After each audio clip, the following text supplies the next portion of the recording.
வணக்கம் நண்பர்களே, இது உங்கள் பாலா அருஞ்சுவையகம். நம்ம வைக்கிற குழம்பு மிகவும் சுவையாகவும் மணமாக இருக்கணும் அப்படின்னா அதுக்கு மிக முக்கியமாக நம்ம வைக்கிற மிளகாய் பொடி நல்ல தரமானதாகவும் நல்ல பொருள் எல்லா பொருளுமே கரெக்டாக மிக்ஸ் பண்ணி கரெக்டாக அரைச்சதாகவும் இருக்கணும். அதுவும் ஒரே மிளகாய் பொடியை வச்சு நீங்கள் சாம்பார், புளிக்குழம்பு, பொரியல், கூட்டு, அதுக்கப்புறமா பச்சடி, அந்த மாதிரி எல்லா வகையும் ஒரே மிளகாய் பொடி வச்சு செய்ய முடியும்னா எவ்வளோ சூப்பராக இருக்கும். அந்த மாதிரி ஒரு மிளகாய் பொடி ரெசிபி தான் நான் இப்போ உங்களுக்கு சொல்ல போகிறேன்.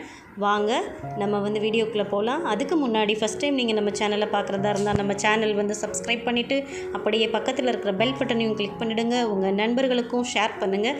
இப்போது அந்த மிளகாய் பொடி அரைக்கிறதுக்கு தேவையான பொருட்கள் பற்றி நம்ம பார்த்துடலாம். 1 கிலோ, மல்லி 1/2 கிலோ, ஜீரகம் 100 கிராம், சோம்பு 100 கிராம், மஞ்சள் 100 கிராம், துவரம்பருப்பு 100 கிராம், கடலைப்பருப்பு 100 கிராம், பச்சரிசி 100 கிராம், மிளகு 75 கிராம், பெருங்காயம் 25 கிராம். நான் தூள் எடுத்திருக்கேன். நீங்கள் கட்டி பெருங்காயம் மட்டும் எடுத்துக்கிறேங்க. உங்களுக்கு காமிக்கிறதுக்காக நான் பெருங்காயம் 25 கிராம் எடுத்து வச்சுருக்கேன். ஆனால் நம்ம அரைக்கிறப்போ கட்டி பெருங்காயம் போட்டு அரைச்சா இன்னுமே ரொம்ப நல்லாவே இருக்கும். கசகசா 15 கிராம், கறி மசால் பட்டை 10 கிராம், பிரியாணி இலை 2 இலை எடுத்து பொடிச்சு வச்சுருக்கிறேன். அன்னாச்சிப்பூ 3, கிராம்பு 5. எப்படி அரைக்கிறதுன்னு நான் சொல்லிடுவேன்.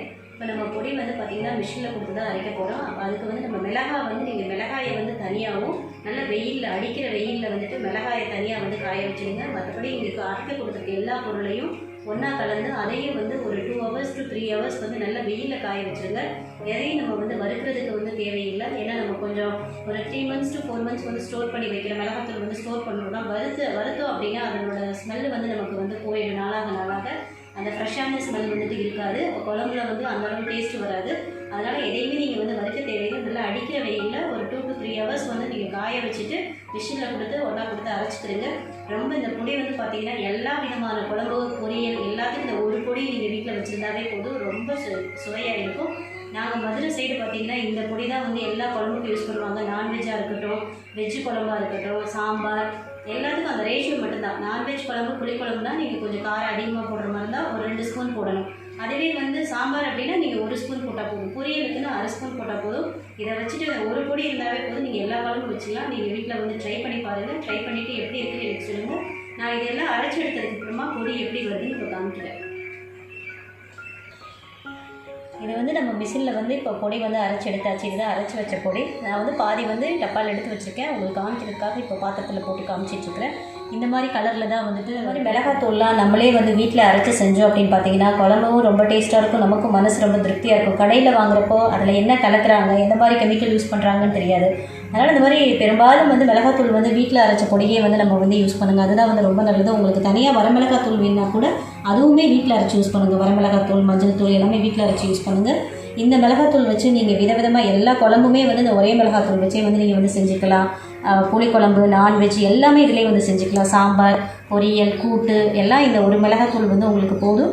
நீங்கள் வீட்டில் செஞ்சு பார்த்துட்டு எப்படி இருக்குதுன்னு எனக்கு கமெண்ட்டில் சொல்லுங்கள். உங்களுக்கு ரொம்ப பிடிச்சிருந்தது அப்படின்னா லைக் பண்ணுங்கள். உங்கள் நண்பர்களுக்கும் ஷேர் பண்ணுங்கள். ஃபஸ்ட் டைம் நம்ம சேனலை பார்க்குறதா இருந்தால் சப்ஸ்கிரைப் பண்ணிவிட்டு அப்படியே பக்கத்தில் இருக்கிற பெல் பட்டனையும் கிளிக் பண்ணிவிடுங்க. இந்த மிளகாத்தூள் ரெசிபி பார்த்திங்கன்னா மதுரை சைடு இருக்கிற கிராமங்களில் இந்த மிளகாத்தூள் ரெசிபி தான் யூஸ் பண்ணுவாங்க. இது ஒரே மிளகாத்தூள் தான். நாங்கள் தனியாக சாம்பார் பொடி, குழம்பு மிளகாய் தூள், நான்வெஜ் தூள் அப்படின்னு எதுவுமே அரைச்சி வச்சுக்க மாட்டோம். இது ஒரே மிளகாத்தூள் வச்சு எல்லாமே செஞ்சுருவாங்க. ரொம்ப ஈஸியானது.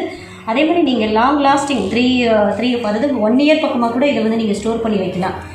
ஃபஸ்ட் டைம் நீங்கள் அரைக்கிறப்ப என்ன மனம் இருக்கோ அதே மனம் தான் 1 year ஆனால் கூட இந்த மிளகாத்தூள் இருக்கும். மனம் கொஞ்சம் கூட குறையாது. ஸோ நம்ம இந்த மாதிரி வீட்டில் செஞ்சு வச்சு யூஸ் பண்ணது ரொம்பவே நல்லது. உணவே மருந்து. உங்கள் பாலா அருஞ்சுவையகம். நன்றி, வணக்கம்.